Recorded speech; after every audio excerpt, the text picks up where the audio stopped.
Welcome back to another Curator's Chat here at Behringer-Crawford Museum. My name is Jason French, Curator of Collections, and today I thought I would share with you streetcar memorabilia here from Northern Kentucky, both in three-dimensional artifacts and wonderful photographs showing streetcars all around the community.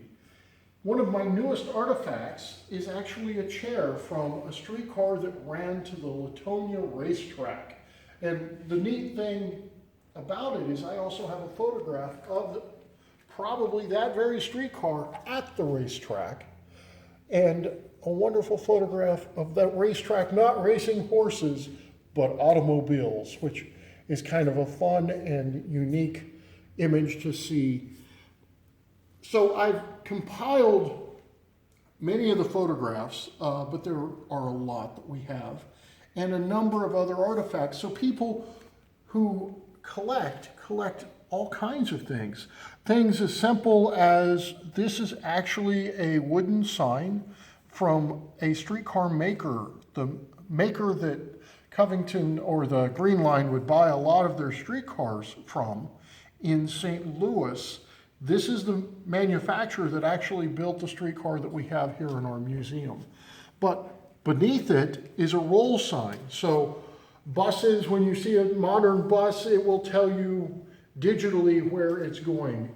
On streetcars and buses prior to digital signage, they would have signs like this that were rolled up, and they would scroll down the sign to when it's going, to Main Street, it would let you know. This one's probably from the 1940s. So I also have wonderful images kind of throughout here of places like Park Hills, just around the corner from us, not very far from Behringer-Crawford Museum at all. And many of this you can still see today, just without the streetcars. Or at the Newport Car Barn, where they would work on the streetcars. And here are, conductors and motormen and people in the office and mechanics working on the cars. Or maybe just down the hill from Behringer-Crawford, a little different direction than Park Hills, Ludlow used to have the Ludlow Lagoon, which was a major place that people would ride a streetcar to.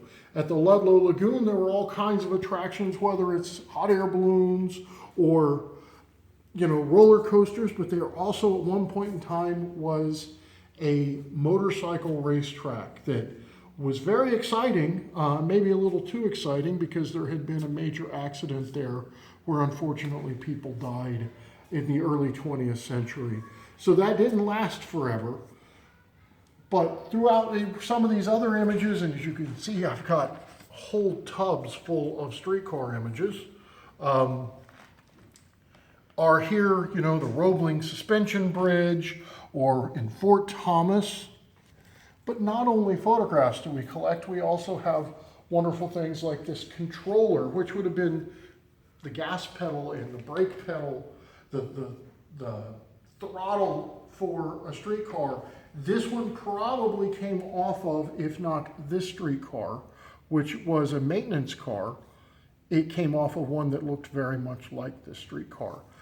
So it's fun to see what people have collected over the years, dealing with mass transit, dealing with streetcars, and it's exciting for me to have this collection, and when people bring me new items, I'm always excited to have and learn more about our region through wonderful images and artifacts that can kind of tell a greater story of Northern Kentucky and our recent history. Thank you and have a good day.